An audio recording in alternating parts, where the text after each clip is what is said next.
welcome to this edition of the 1 p.m. bilingual newscast on Canal 2 International. I'm accompanied by Monique Naosi. Bon après-midi, Monique. Bon après-midi, Maureen Dité. Mesdames, Messieurs, bonjour. Nous sommes heureuses de vous recevoir à nouveau à ce rendez-vous de l'information bilingue sur Canal 2 International, dont voici les principales articulations.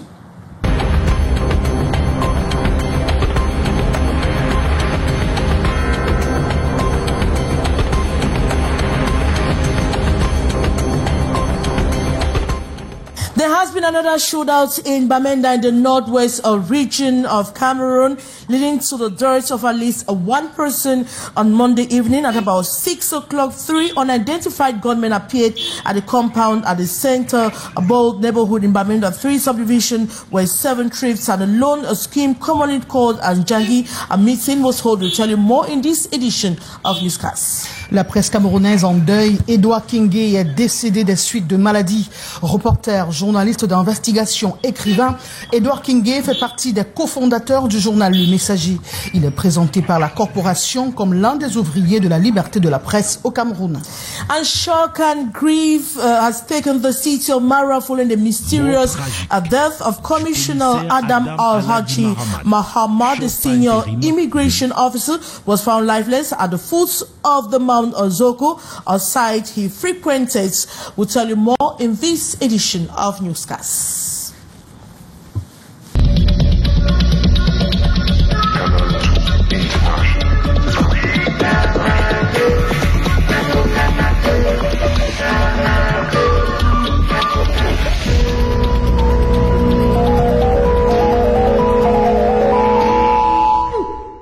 Bienvenue au 13h, mesdames, messieurs. Nous ouvrons ce journal par la nécrologie dans la région du nord-ouest Cameroun.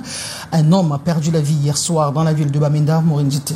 Of course, Monique, now see there has been another shootout in Bamenda, a northwest region of Cameroon, leading to at least one person dead on Monday evening at about 6 o'clock. 3 unidentified gunmen appeared at the compound at the Center Bold neighborhood in Bamenda 3 subdivision, where 7 thrift and a loan scheme commonly known as Jangi meeting was holding. According to eyewitnesses, the assailants were aimed at robbing the meeting members of their financial transactions of the day. Will provide you updates in subsequent editions of Newscasts.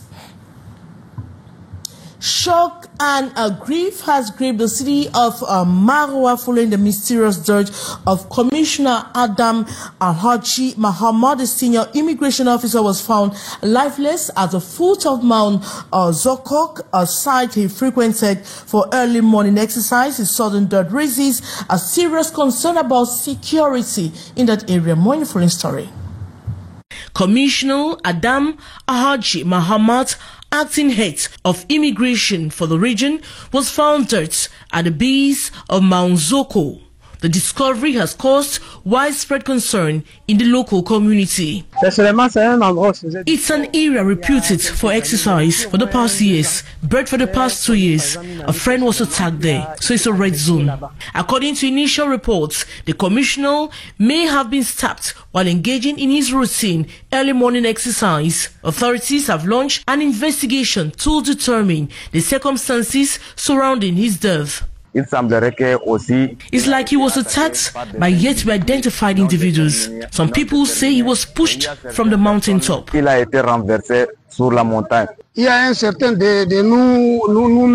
Some women who walk around the area discovered his corpse. The corpse was discovered at the mountain.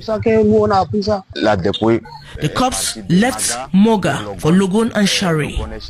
Mount Zoko, located within the Marwa municipality, is a notable area in the Diamare division of the Far North region. The incident highlights ongoing security challenges in the region.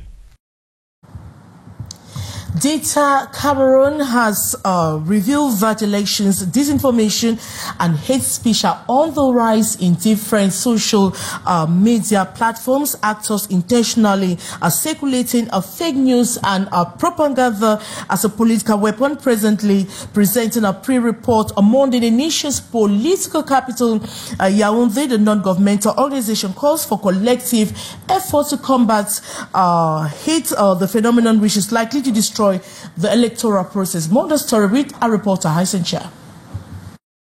According to Data Cameroon, political actors and supporters of different candidates for the upcoming presidential election are animating the social media platforms with rising electoral disinformation and hate speech. With 43.9% of the population currently using the internet, compared to 11% in 2024. The researchers in presenting the pre-report on the phenomenon say the result is a fruit of a qualitative, quantitative and holistic approach in different platforms like Facebook, the most used in Cameroon, Twitter, Instagram, WhatsApp and others, with particular attention on pages and accounts with more than 5,000 followers, closely reviewed and analyzed. With more than 54 pages observed, 19 online groups, more than 900 screenshots from individual pages, over 1,000 information links consulted. Data Cameroon decries the high prevailing fake news, rumors, out-of-context publications, manipulation of figures and propaganda on the presidential election.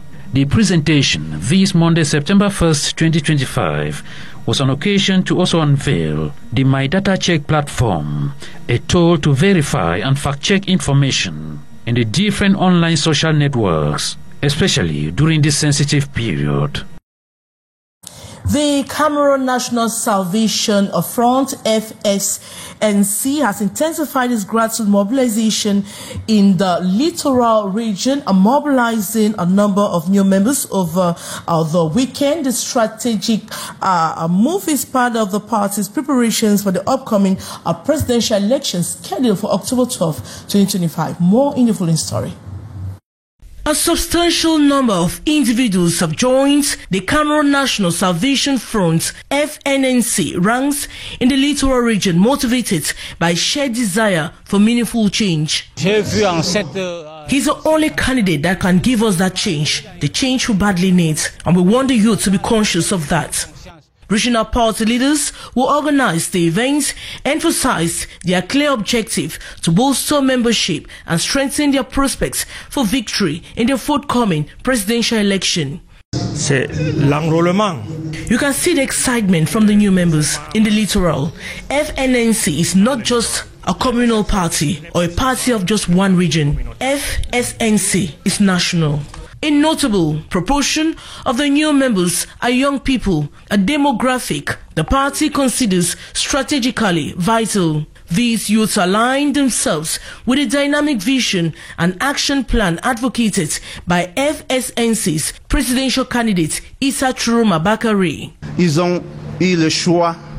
Our candidate, Issa Chiroma Bakari, is that candidate that preaches change and prioritizes national interest. And that's what is profitable for the youth of Cameroon.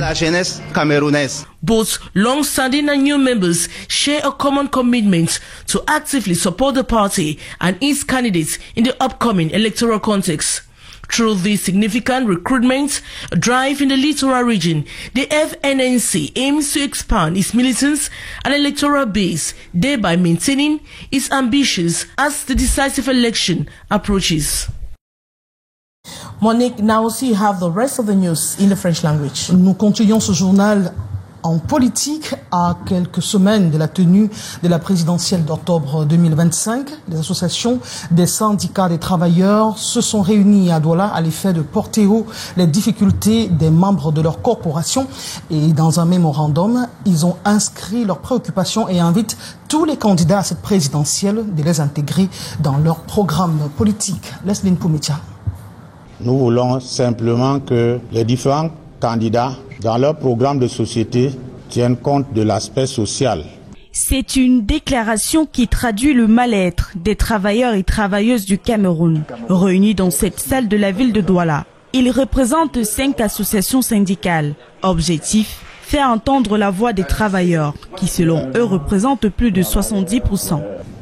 C'est les travailleurs qui sont à la base de toutes les économies et qui sont à la base du progrès économique d'un pays. Donc nous voulons voir les différents candidats à l'élection intégrer dans leur programme nos attentes. Des attentes contenues dans un mémorandum signé le 27 août 2025, dans lequel 5 axes sont développés, dont le premier est l'amélioration des conditions de travail. Ce que nous recherchons des candidats, c'est pour qu'ils démontrent comment ils vont améliorer le niveau de vie des travailleurs camerounais. C'est de ça qu'il s'agit.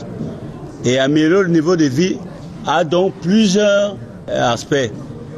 Nous parlons des salaires, nous parlons des conditions de travail, nous parlons de la santé, nous parlons des emplois, nous parlons de la précarité. Il revient aux différents intéressés de manifester leur intérêt, aux différents concernés de manifester leur intérêt en contactant l'un d'entre nous ou l'ensemble du mouvement confédéral, de manière à ce que nous soyons convaincus que celui-ci a pris en compte nos attentes. Un appel qui résonne comme une invitation des candidats à la magistrature suprême de prendre en compte les problèmes des travailleurs pour garantir l'accès à des meilleures conditions de travail. Intéressons-nous au génie civil à présent, des ouvrages d'art dont les études ont été mal maturées, des produits stabilisants mis contre toute indication et mauvais dosage. Ce sont des clichés qui ont été enregistrés dans les départements du FAO et DEO. On parle également des autres départements de la région de la Damawa, constat fait par le fonds routier qui vient de s'y séjourner.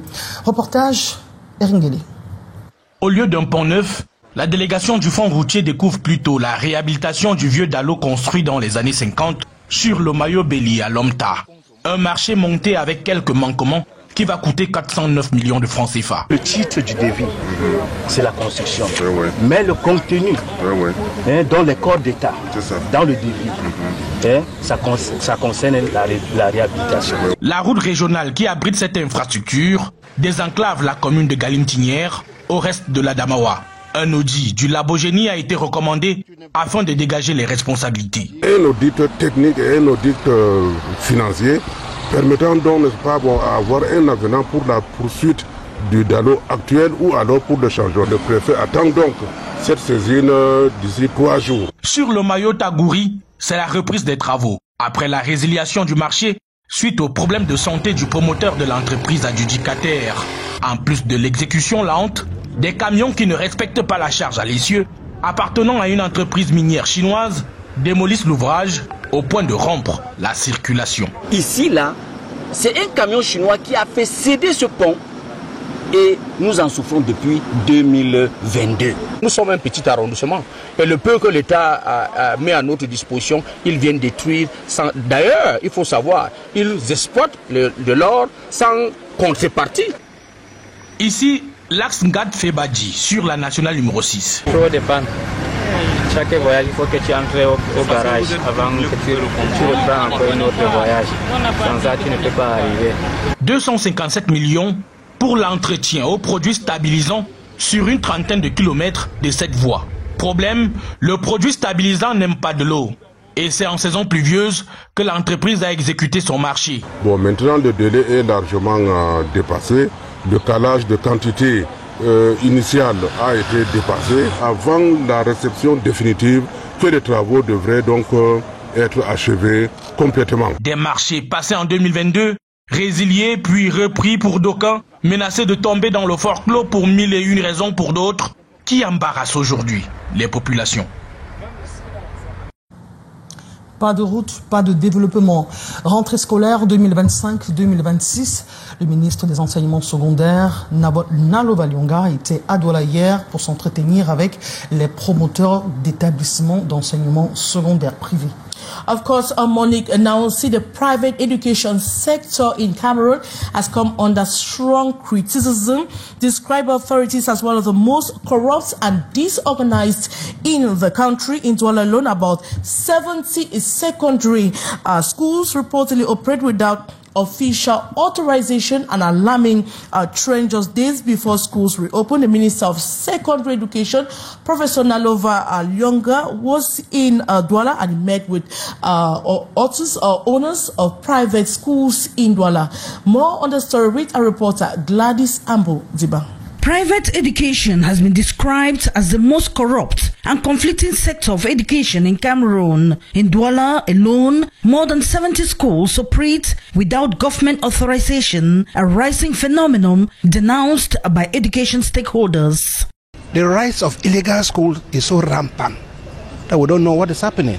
The education milieu is a clean milieu that corruption should not be missed. But what do we see? A lot of corruption in the education milieu. Corruption, the children to be admitted, corrupted, for you to have papers at the level of the regions, at times bottlenecks, you must give this and give that. We are going to lock up the schools. When we lock them up, you open them. We don't know who opens them. Somebody needs to tell me that I close a school and my closest collaborator who is working with the governor will go and ask the school to operate, knowing that the school is illegal. While referring to the private education sector as government's partner, the Minister of Secondary Education, Professor Nalova Lyonga, urged school proprietors and principals in a meeting in Douala, September 1, 2025, to protect Cameroon's education while calling his close collaborators to order. The government has said, please go ahead with education. Why are you not going ahead with education in an enlightened manner? Where is the problem? And I think that those who have excellent schools, and I mean excellent, the real excellent schools are coming from you. Those of you who have that status must make it a point to protect Cameroon's education. Authorities have therefore introduced a unique matricle system for all students as part of efforts to resolve some of the private education problems. The Digital Identification Initiative is expected to help eliminate student impersonation, combat unauthorized schools, secure examination fees, and provide real-time education data. That unique number is very, very important. It's very, very important in our country and in our context today, because the insecurity, you don't know who is who. The discussions also touched on deeper issues plaguing the private education sector. These include poor infrastructure, the growing problem of drug abuse among students, and lax security on school campuses. And in a fast-evolving educational landscape, staying updated is no longer optional. It is very much essential as digitalization and AI transform language institutions. Features must rise to meet the new demands. That's exactly what 12 educators from 4 institutions did during a 3-day training at the Global Language Center here in Douala. More in the following story. For the past 3 days, scholars have convened at the Global Language Center to enhance their proficiency in teaching the English language testing system. This intensive training, organized by the British Language Center in collaboration with its partners, brought together 12 teachers from different institutions. We are here today to conclude 3 days of training for IELTS teachers in Cameroon. This training has been organized by the British Council, hosted by the Global Language Center. During the 3 days, we trained IELTS teachers from our partner organizations in Cameroon, and we had a total of 12 teachers coming from 4 different partners. And for us, it is a way to support our partners in the IELTS partnership program, build a teacher's capacity to be able to train those who want to take the IELTS test to improve on their competencies, improve on their capacities, and as the program focused on equipping participants with effective strategies. With the British policy, the teachers need continuous professional development so that they keep abreast with the latest trends in the teaching of IELTS. So it's not like everybody teaches, but very few are expert teachers. And the expert teachers come from the British Council and Cambridge. According to the CEO of Global Language Center, the training ensures that educators remain updated with current trends and methodologies, enabling them to deliver high-quality instruction that meets the evolving needs of learners. That they came to the Global Language Center. The Global Language Center, for one thing, we are focused on quality, and the British Council is also focused on quality. And if they bring all their examiners here, for those who know how meticulous the British are, it means they have found some quality in here. We're looking at different games that could be used. We looked at one of the games was the taboo, or maybe don't tell the word. Another very important strategy we learned in reading was using underlining topic sentences. By participating in this training, teachers are being prepared to guide their students through the complexities of the exams, ultimately contributing to improve educational outcomes.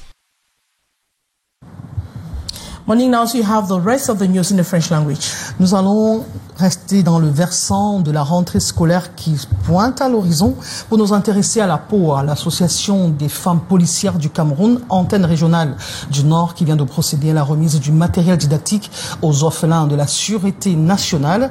Ils sont 145 à en être bénéficiaires. Aïssatou Bouba.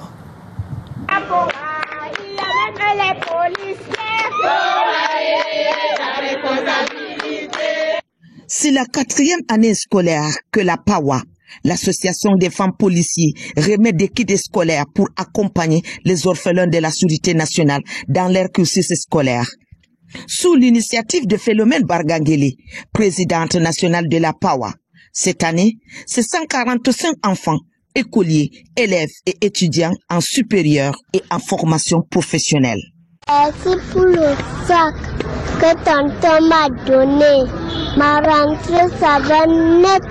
Ce kit va beaucoup m'aider. Pourquoi? Parce que tout d'abord, j'ai ma maman qui est malade. Donc ça va diminuer les charges pour nous. Ça va beaucoup m'aider cette année. Je les remercie vraiment. La PAWA soutient ainsi 55 familles, dont 145 enfants. L'année précédente, ces enfants orphelins ont d'ailleurs enregistré un pourcentage de 92% de réussite. Une satisfaction pour la PAWA. On se sacrifie là parce que ces orphelins que vous voyez, on ne les appelle plus orphelins. On les appelle nos enfants. Ils sont devenus une partie de nous. Quand la rentrée scolaire arrive, c'est déjà un devoir pour nous de le faire.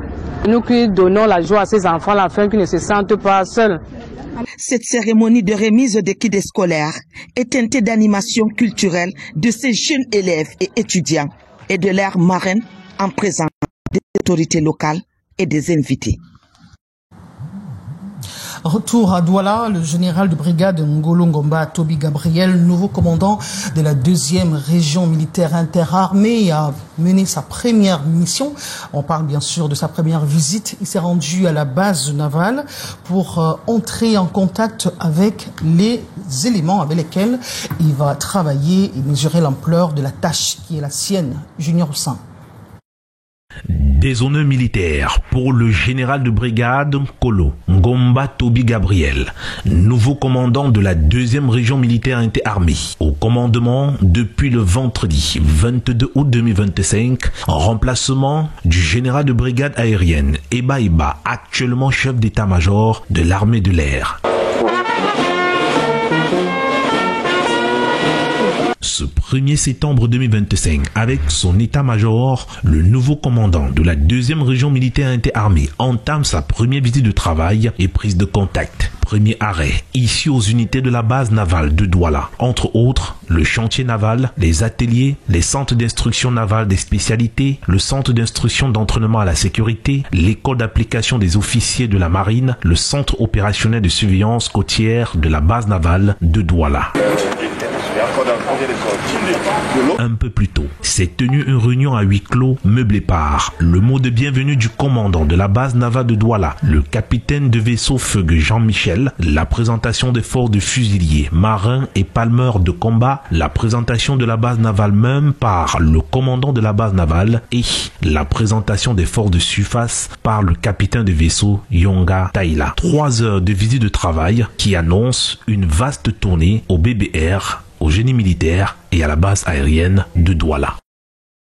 Sport, athlétisme, le Cameroun tiendra son rang au championnat du monde de Tokyo 2025 grâce à la qualification d'une nouvelle étoile du sprint. Hervé Nkole Etame a seulement 23 ans. La sprinteuse s'est imposée comme l'une des révélations africaines de la saison. Wilfried Ngomsu, reportage. 11 secondes 33. Sur les lignes droites d'Afrique et d'Europe, elle s'élance comme une flèche. Hervé Nkole Etame, 23 ans, vient d'obtenir son ticket pour les mondiaux de Tokyo 2025. Spécialiste du 100 mètres, la distance reine. Elle séduit par un départ explosif, une accélération incisive et une fréquence de foulée parfaitement maîtrisée. Cet été, la Lionne indomptable a multiplié les performances de haut niveau. Des chronos réguliers sous les 11h40 sur 100 mètres et 23h20 sur 200 mètres. Des podiums en France, en Russie et au Cameroun. Des marques qui la propulsent déjà parmi les meilleures sprinteuses africaines. Médaille d'or aux Jeux de la Francophonie 2023 avec le relais 4x100 mètres, Hervé Nkole Etame poursuit désormais sa progression aux États-Unis dans un programme sport-études intensif axé sur la vitesse de réaction et la force explosive. À Tokyo, son objectif est clair, franchir les séries, viser une demi-finale et pourquoi pas surprendre les grandes nations du sprint. Déterminée, ambitieuse, elle incarne aujourd'hui la nouvelle locomotive du sprint camerounais. On lui souhaite bon vent. Nous annoncions en titre le décès d'Edouard Kingé qui plonge la presse camerounaise dans le deuil. Il est décédé il y a quelques heures. L'un des cofondateurs du journal Le Messager. Edouard Kingé est présenté par les doyens de la corporation comme l'un des ouvriers de la liberté de la presse au Cameroun. Nous y reviendrons plus amplement dans nos prochaines éditions. I will continue to talk about Edouard Kingé Moni, co-founder of the prominent Cameroonian daily Le Messager, who has passed on to glory. He died at Cité de Pamiers Hospital in Douala after prolonged illness. A stalwart of Cameroonian journalism, Kingé dedicated over 4 decades to Le Messager, serving as a reporter, investigative journalist, columnist, and editorialist. His unwavering commitment to press freedom and journalistic integrity left an indelible mark on the nation's media landscape. We'll come back to that in subsequent editions of Newscast. And that brings us to the end of this edition of the 1 p.m. bilingual newscast on Canal 2 International. We are glad to know that you were watching. Take another rendezvous same time as tomorrow. Bon après-midi, Monique. Bon après-midi, Maureen Dité. Mesdames, Messieurs, bon après-midi et merci de choisir Canal 2 International pour vous informer. Prochain rendez-vous avec l'information, c'est à 15h30, Écho des régions. 18h15, le journal dans la langue de Shakespeare. 19h50, le grand format du soir en langue de Molière. Quant à nous, nous aurons le plaisir de vous retrouver à 13h demain. Bon après-midi.